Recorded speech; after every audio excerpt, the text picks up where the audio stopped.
So good afternoon, everybody in the room, dear candidates, dear colleagues, members of the public, advisory group of experts, which sits in full composition today, gathered to make an interview with the candidate for the position of the judge of the Constitutional Court of Ukraine, Mr.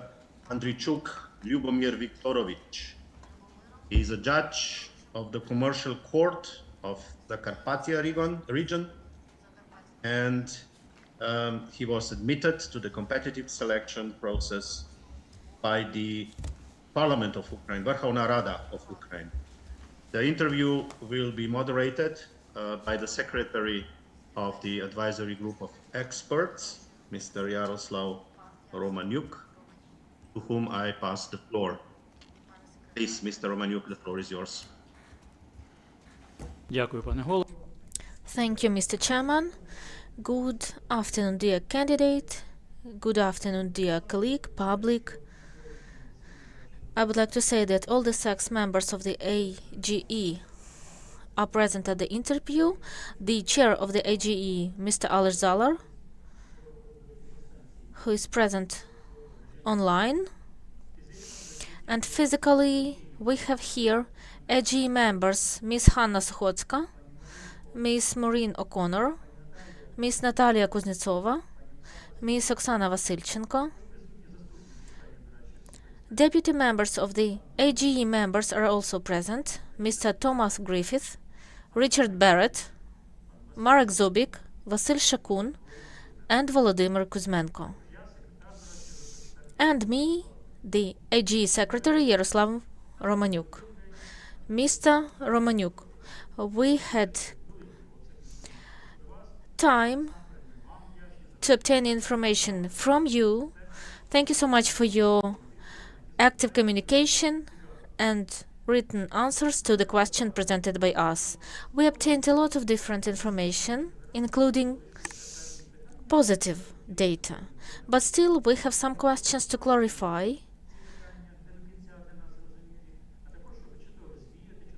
And maybe to clarify our doubts in your integrity that we have noticed. This is the main goal of our interview. Also, let me draw your attention to the fact that under our methodology, we won't take into consideration information, documents, or other materials that you present during the interview or today, or maybe the information that you haven't provided within the period set. However, the advisory group of experts may make an exception if it concludes that such an exception is justified. I also want to inform you that the interview is being recorded and broadcast live on the resources of the advisory group of experts and the website of the Constitutional Court of Ukraine. Therefore, I urge members of the advisory group of experts and the candidate to restrict the use of sensitive data and information with limit access during the live broadcast. If that happens, we will discuss it without live streaming.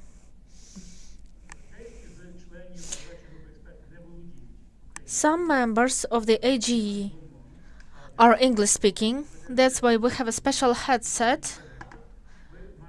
You can use it. There you will find 2 channels with simultaneous translation. There are Ukrainian channel with the blue light and English one with the red one. I would like also to emphasize that the duration of the interview is approximately 1 hour, and the time limit for answering question is up to 3 minutes, so please be laconic and concise. At the end of the interview, you will have 5 minutes to make a brief closing statement. Is it clear? Now we are ready to start the interview, and we give the floor to Mr. Alex and Ms. Natalia Kuznetsova. Thank you, Mr. Secretary. So, Mr. Liubomyr, let's start for your professional activity. You started your judicial career at the commercial court at the Carpattia region. By order of the President of Ukraine, as of July 25, 2013, you were appointed judge of that court within a 5-year term of office. You took your oath in 2015, but you have been a staff member of the court since September 2013. Do we understand correctly that the location of the court is the city of Uzhhorod? Yes, it is correct. At the same time, you are registered and reside in the city of Lviv. Is it right? Right. What is the distance between Lviv and Uzhhorod? 265 kilometers. So, you have been commuting from Lviv to Uzhhorod to work for more than 10 years. Yes, it is correct. How do you get to Uzhhorod? Currently, for the last years, we have BlaBlaCar service, so there are no issues. And before I used bus and train. There was commuting train. And now you use car? Yes, BlaBlaCar service. Well, it's not my car. There is a special service. It is called BlaBlaCar, where I can book a trip. So you can book it at any time. How much time does it take? 4 hours. So these are drivers that have just to arrive. Yes, I understand. I understand what is to commute, what is not to use your own transport, your own vehicle. It can be comfortable, not comfortable, because there are different schedules, but 4 hours to your workplace, 8-9 hours at work, and 4 hours to come back. Well, I don't commute every day. And what's your schedule? So I leave on Friday evening to home, stay on Friday evening, Saturday and Sunday at home, and then I return to Uzhhorod. I understand. So your working day, you are in Uzhhorod, and then you leave for home. Okay, when you are working in Uzhhorod, where do you live? When you are supposed to be in Uzhhorod, when you don't have a residence place. So you are not renting, you don't own. Yes, it is like this.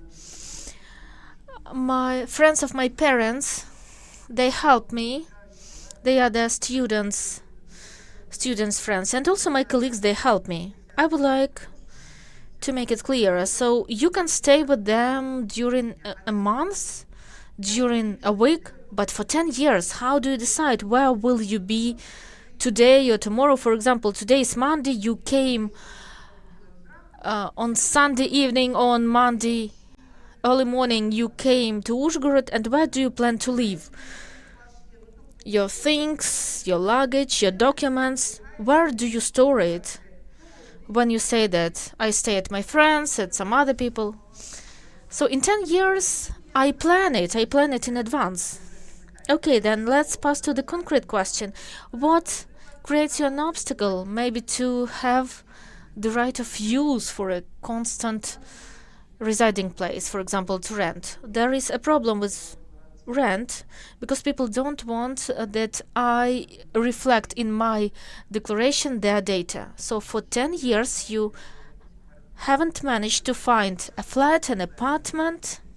You see, in Kiev there are also some issues with placing and housing, but it is possible to find and maybe to ask your friends that you could rent. So if it is possible, they give me the right of use for a quite short period. And you also said, while answering in the written questions asked by the advisory group, you indicated that due to the war in Ukraine, free accommodation in the Carpattia region is in deficit. So how can you be sure that while going to work you will have a place to stay over the night? Well, I plan it in advance. I talk to people. So in 10 years I learned how to plan my time. Okay, Okay, your answer, I understand. The essence of your answer is clear. Oh, let's pass to another question about your professional activity. In 2006, Lviv Regional Qualifications Disciplinary Bar Commission decided to issue a certificate for the right to practice law for you. That is, you became a practicing lawyer. And at the same time, you started working at the company, at first as legal advisor and then as a deputy general director, did you? Yes. And from the year 2011 and up till the moment of appointment as a judge, you held different position at the Commercial Court of Lviv region. Yes, it is correct. So, you being a lawyer who got the certificate for the right to practice law in 2006, from January 2011 to September 2013, you worked in court. Yes, it is correct. At the same time, according to the law of Ukraine on the bar of 1992, a lawyer cannot work in court, prosecutor's office, notary, internal affairs, security service, public administration. How can you explain this? So you haven't terminated your professional lawyer activity. Well, I stopped my activity in 2012. According to the law of Ukraine on the bar, I presented my statement, my declaration. When have you presented it?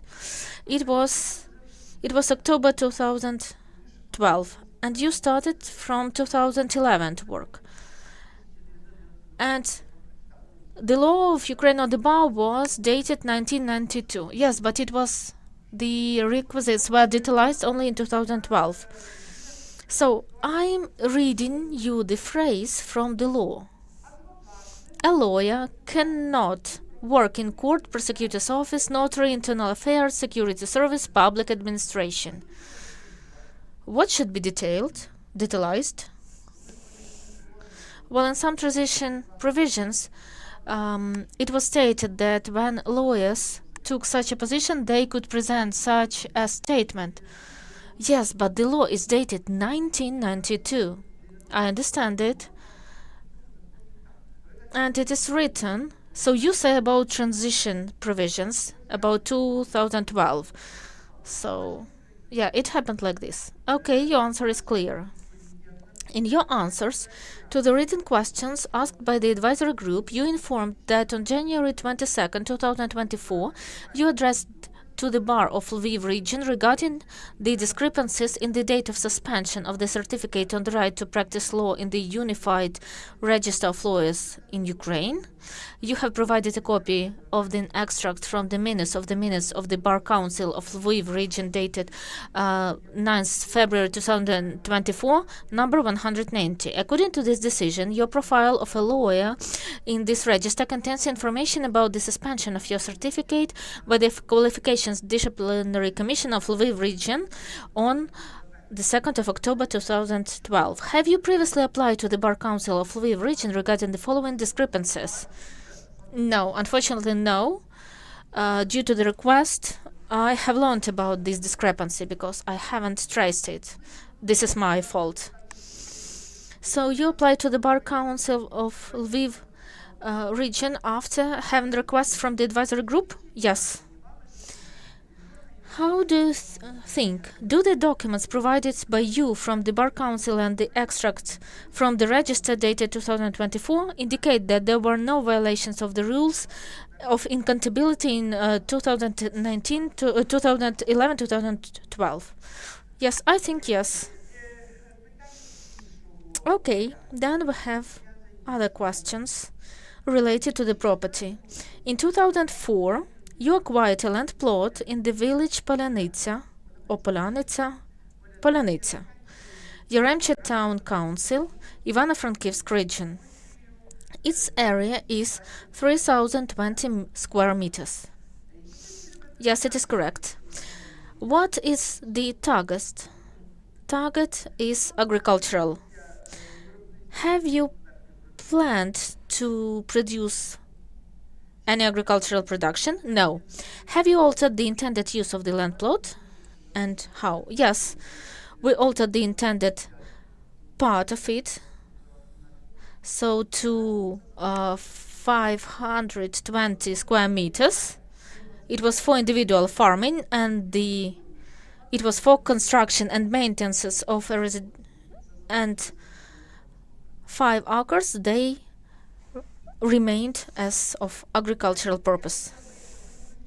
So I would like to understand, you acquired one plot. Yes, I acquired one plot for 30 acres and 25 acres. Then I altered for construction, because according to the norms, you cannot alter all the plot. There must be a part for the maintenance. Yes, I understand, because you 30 acres you divide in 25 and 5. I was guided by the laws, by the bylaws. And while answering the advisory group written questions, you indicated that you allocated another plot of land. Well, it's not allocation, there was a procedure. So all these 30 acres, they were, and out of them 25. When did you register ownership of this new land plot? No, it was just stayed without registration. You just altered the target. When it happened? It happened from the very beginning. There was no register, so we could do it like this. Do you have any document about alteration? Unfortunately, all the package of the documents was sent to the people who purchased it, because I alienated this plot. I asked them for the copies, but they rejected my request. So you sold it in 2016, and you bought it in 2004. So from the very beginning, in 2004, as you say, as you declare, you altered the target. Have you constructed anything? There was intention to have a hotel complex there.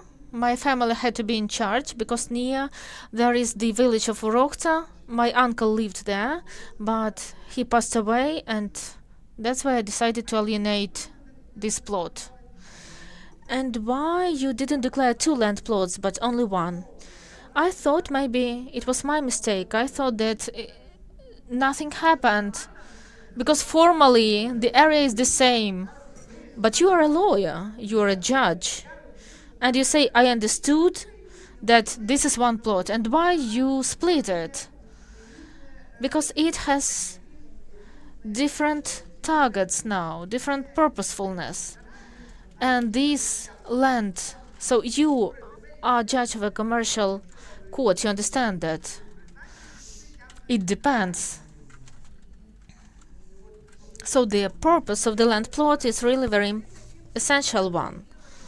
And when you altered the purpose of the land plot, you amplified your opportunities to sell this plot, because you bought it, you acquired it for agricultural farming.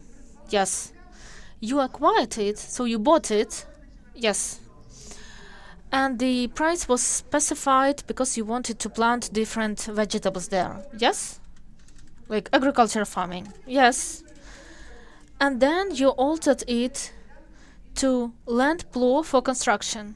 And where is it situated? Polonitsa, where is it? It is Bukovel. And this is Bukovel, and it is connected with the change of price. How did you specify it in your declaration as what kind of land plot? For what is the destination? No, it doesn't say that. It's just the land plot. Okay, I see. So 3,050 square meters, and that's the way you specified it. Yes. And in what form did you make settlements for the sale of this land plot in the cash? What is the amount of the agreement? In total, 4.5 million. And what made you the judge to violate the order of the settlement, because you know it shouldn't be in cash. I know that there are restrictions since the buyers did not agree to do settlement via bank, so they decided that I would get the payments. You know, did you understand that this was dangerous for you because you're under tax control? At that moment, I didn't understand. I guess at that moment in 2016 you didn't understand, and now you do understand. Yes, that's good that your understanding for the understanding of legislation has transformed.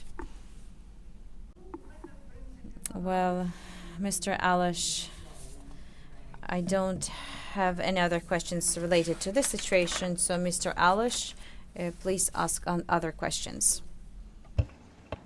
Yes, thank you. Let's move to the integrity declarations issue. In the declarations made public on the website of NICP, you declare an apartment in the city of Lviv, indicating January 9, 2006 as the date of acquisition of the ownership.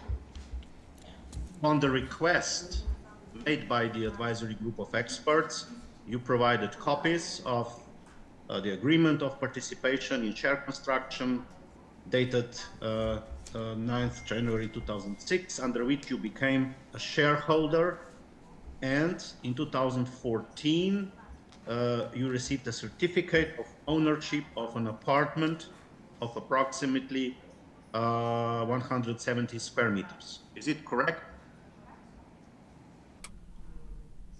Yes, exactly. Costs of the square meter in the agreement is set as equivalent for $500.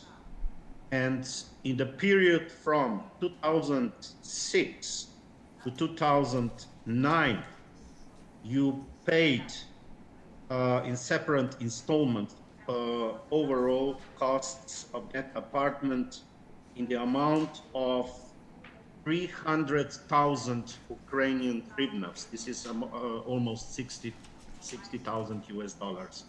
Now, how can you explain the source of this money? It's a huge money. Where do you get it from?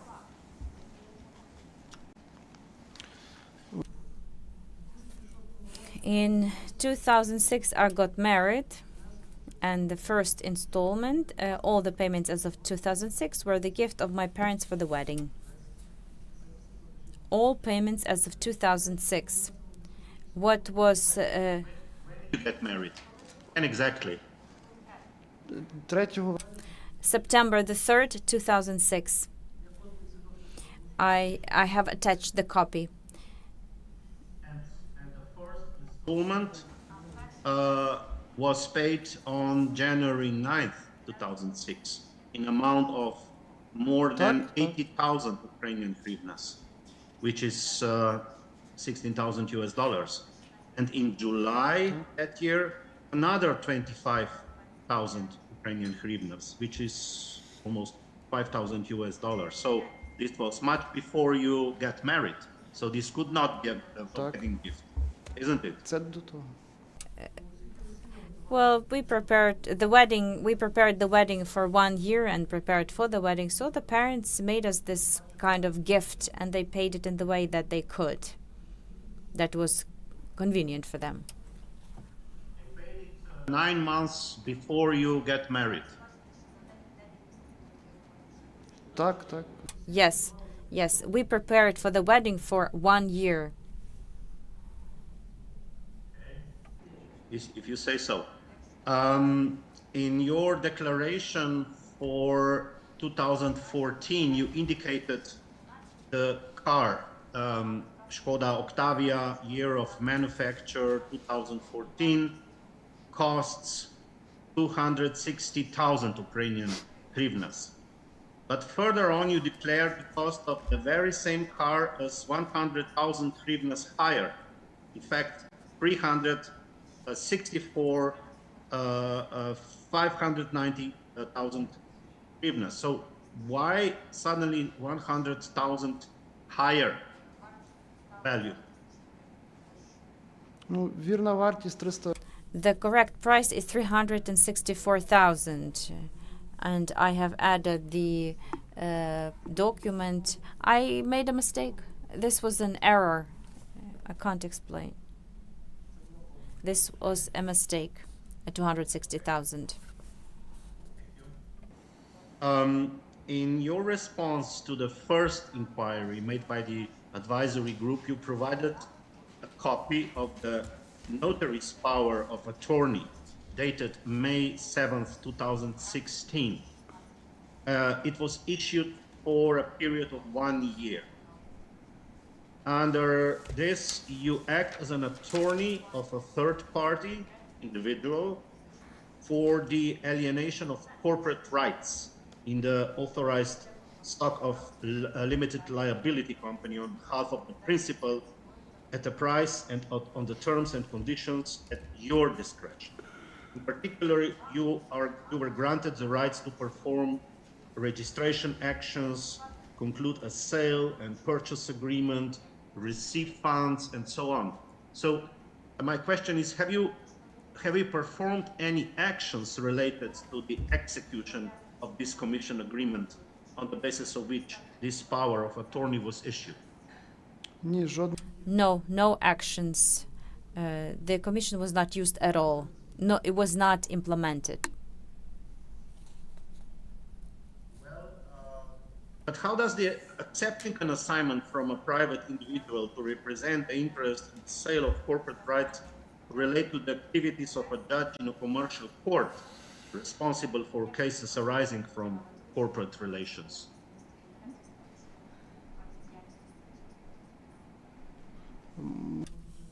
I can explain, right?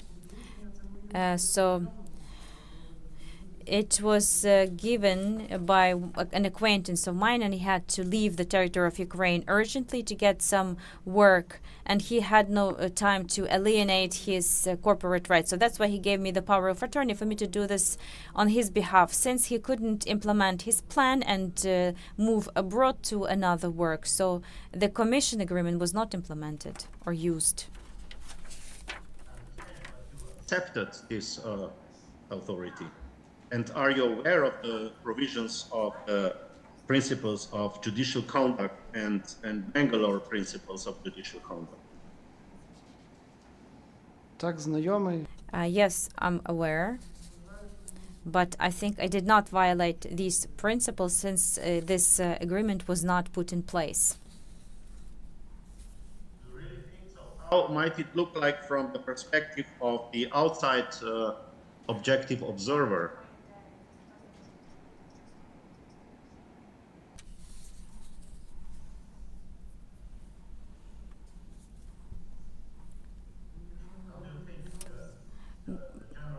Would see this, despite you didn't act, but you wanted to act because you took the power of attorney.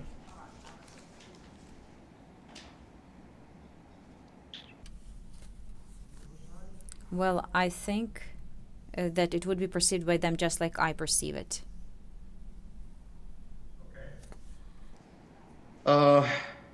You have notified the advisory group in writing about instances where you have faced administrative responsibility.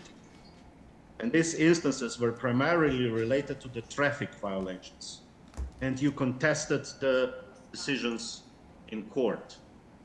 So in 2017, 2018, you were involved in a joint administrative offense case due to delayed notification to the National Agency for the Prevention of Corruption regarding changes in your property status. In June 2018, the Uzhgorod City District Court of Zakarpattia Oblast found you guilty of an offense. However, the court closed the proceedings due to the expiry of the statute of limitations. You filed an appeal, and the Court of Appeal of Zakarpattia Oblast reversed the decision of the first instance court and closed the case due to the absence of an event and corpus delicti.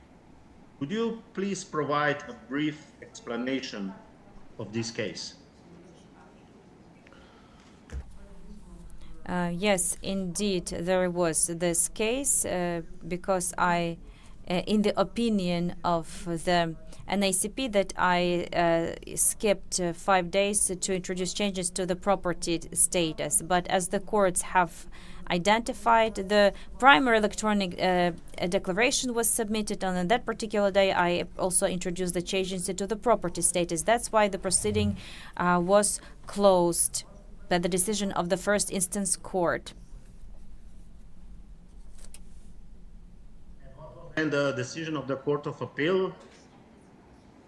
Закрили в зв'язку Closed it because there was absence of an event and corpus delicti.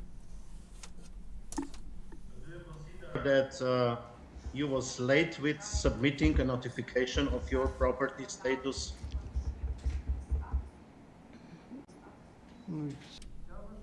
I think I did everything right, as it was stated in the decision of the court, since there was no declaration itself, so there was no way to introduce changes because there was no primary property status. The declaration, the primary declaration about the property status that defines all of the property, was submitted, and on that particular day, the changes were also introduced. 2017, the patrol police issued a decision to hold you administratively responsible for violating traffic rules.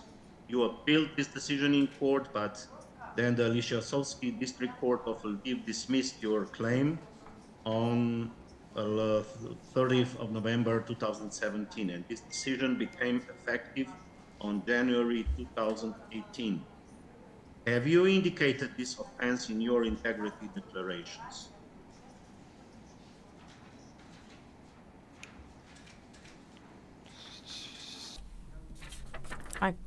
I don't recall. I can't remember. I just don't have this declaration on me. I don't remember. Another question. According to the website of the High Qualification Commission of Judges, you're currently also participating in the competition for the position of an appellate judge, correct? I just applied. The competition itself hasn't begun, but yes, I have applied. Does your simultaneous participation in the competition for the position of a judge of the Constitutional Court of Ukraine and at the same time a judge of the Commercial Court of Appeals correlate with each other? How do you see this? Well, the position of the Constitutional Court is my priority, and the position in the Commercial Court of Appeals, well, you know, I just want the professional growth. That's why I have applied for it. For your answers, I'm passing back the floor to AG member, Madam Natalia Kuznetsova. Дякую, пане Алеш. Thank you, Mr. Alish. An interesting question. Mr. Liubomyr, we have informed you that assessing the high moral qualities of the candidates, we try to get the information for the maximum, including from the civil society organizations. By the way, the advisory group of experts received information and materials from civil society organizations on the compliance or non-compliance of a particular candidate or candidates with the requirements for a judge of the Constitutional Court established by the Constitution of Ukraine and the law. So we received an appeal stating that your PhD thesis, legal protection of commercial names under the laws of Ukraine and EU countries, which you defended in 2018, so recently, contains signs of self-plagiarism. So my question is the following. What is your understanding of self-plagiarism? So it's a violation of the norms of the integrity that is defined according to the law on education. I did not know this information. I hear it for the first time. But do you know what self-plagiarism is? Yes, so it means that I repeated myself, as far as I understand. So, like, I cheated from myself? Well, I don't want to give you an extended explanation on what self-plagiarism is. That on the legal basis, it's a recognized form of academia non-integrity, because for scientists, just like for judges, it's a very important sign. When we exercise our scientific and research activity with the requirements of standards that have been prepared by the academic community. So, of course, when you seeking the scientific degree, then you have to be aware of the legislation regulating this activity, especially concerning the requirements for the qualification works. And it's about the candidate thesis. And if on other works that are not connected with a qualification, with obtaining of certain scientific degree that gives certain advantages. So you, being the judge, wanted to also become PhD, right, in law. So the fact that you don't know what self-plagiarism, it's very strange. Okay, thank you. No more questions for me. Liubomyr Viktorovich, you have just replied that participating at the same time in the competition for the position of a judge of the Constitutional Court of Ukraine and a judge of the Commercial Court of Appeals, the priority for you is the Constitutional Court of Ukraine, right? Right. Tell me, please, how do you prepare yourself for the position of the Constitutional Court of Ukraine? I'm asking this question in this way because the work on studying your candidacy did not identify you studying some, questions of the judiciary. We didn't find any publications about the constitutional judiciary. You did not participate in conferences, roundtables, discussing questions of the constitutional court. So why do you think that you are ready to hold the position, such a high position in the Constitutional Court of Ukraine? What gives you confidence?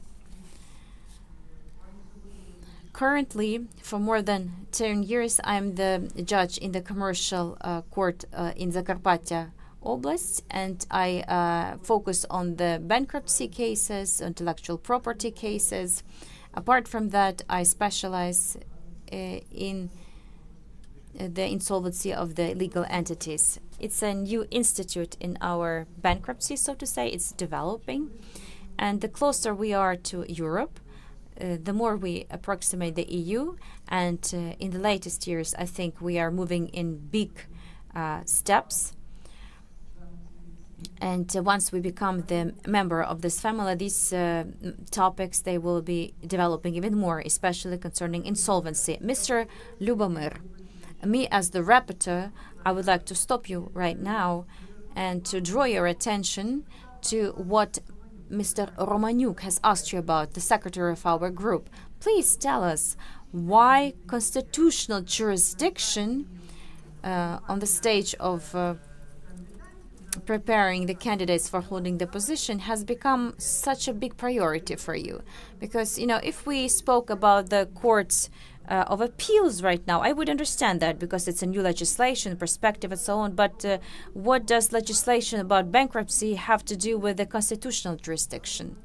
Well, I think that there must be the specialist in the panel of judges in the Constitutional Court specializing in bankruptcy. So I guess then intellectual property, currency legislation, right? So each branch of legislation of Ukraine requires the reaction, you think, from the Constitutional Court of Ukraine in different elements. But how do you plan if you pass this competition and you become the judge of the Constitutional Court? How will you try to overcome this sectoral a direction of your activity and become take the position of the constitutionalist. And there was a good remark that you haven't visited a single conference, no articles published. So before you applied, you as a person who dreams of the constitutional court did not display yourself. So the circumstances were like this. Miss Oksana Vasilchenko, please. So you are incumbent judge. There is also in parallel competition from the Verkhovna Rada of Ukraine and from the Congress of Judges. Why you were not applied from the Congress? So there is practice that Verkhovna Rada of Ukraine appointed the incumbent judges. Can you give examples? There are 3 judges, I don't remember their surnames. So in the history, when incumbent judges were appointed by the Verkhovna Rada of Ukraine, where do you see the difference between the Supreme Court and the Constitutional Court? Constitutional Court is the court of law. What does it mean, court of law? Just to make it clear for us, what are your inspirations, what is your motivation, how do you see yourself in the Constitutional Court? Well, I would like to develop myself. This is about you and about the Constitutional Court. I would like to develop the Constitutional Court. And how do you see it? For example, enhancement with the specialist in some maybe intellectual right. In which sphere? Can you tell us in which sphere you see yourself in the constitutional aspects? For example, there are powers foreseen, powers of the Constitutional Court provided by the Constitution. In which of these duties and powers do you see that you can develop yourself on the Constitutional Court? I think that at first I have to be admitted there, and then I will find out.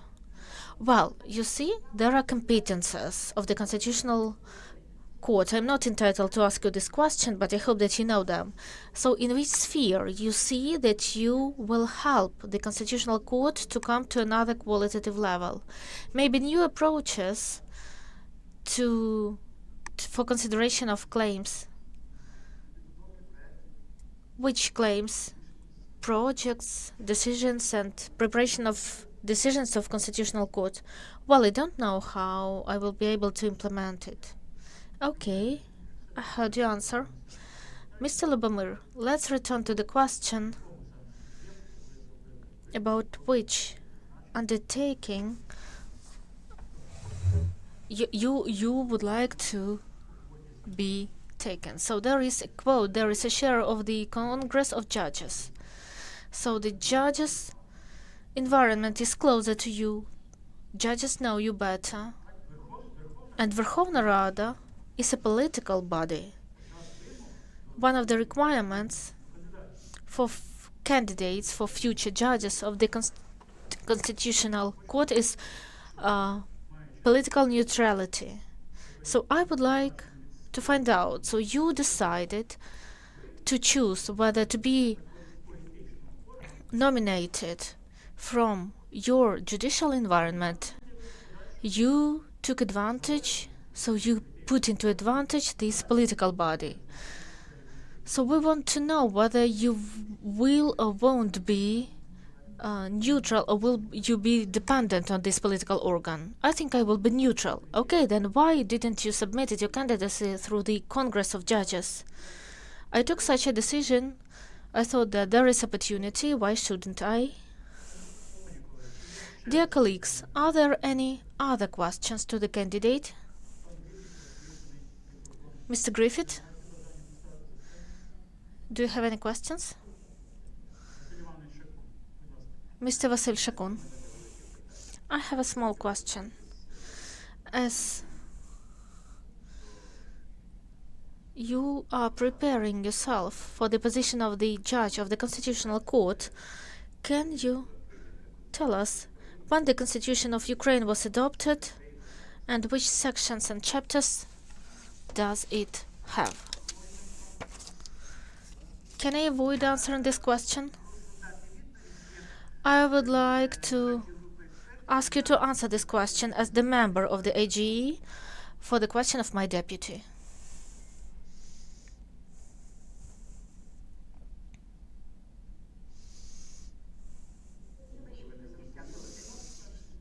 It was 1991. The Constitution was adopted in 1991, 1996. No more questions? Then, dear colleagues, there is a question. Question, if that Richard is. Butt. Mr. Liubomyr, you explained in your description that you have, for 10 years from 2013, had a difficult commute from to your court, that you have to do a long journey to get there. And I think you also indicated that you were studying for your PhD thesis, which you defended in 2018, and that must have been a very difficult thing to do at the same time.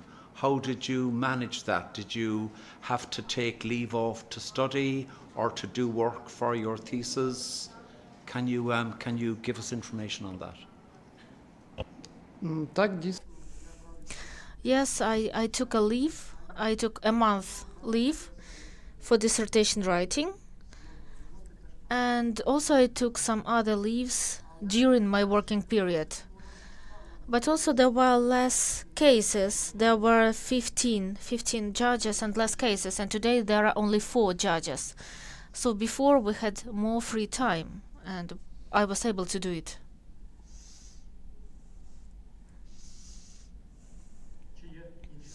Are there any other questions from experts and deputy experts? If there are no questions, we are ready to wrap up. Mr. Liubomyr, but before it, you have 5 minutes for your final closing remark. Thank you so much. Thank you for collaboration. Thank you for the positive experience. A lot of new things I take for myself. And let us all be successful and let it be peaceful time. Thank you so much. Thank you for your answers.